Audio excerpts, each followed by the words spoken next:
manita. Manita, manita, manita. Duygularımla oynama, oynama. Dedi o manita.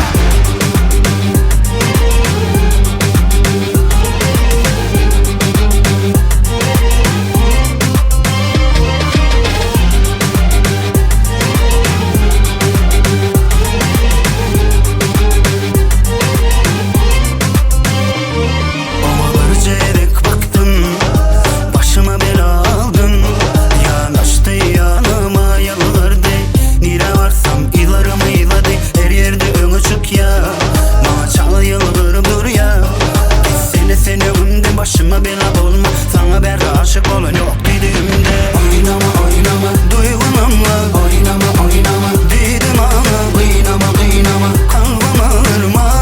Ama dedi o manita. Oynama, oynama, duygulanma. Oynama, oynama, dedim ama.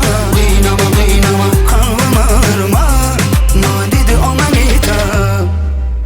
Eşitiyemli, bir del, iki del, üç del. Sana yemişe qaytalayan seminin daim der.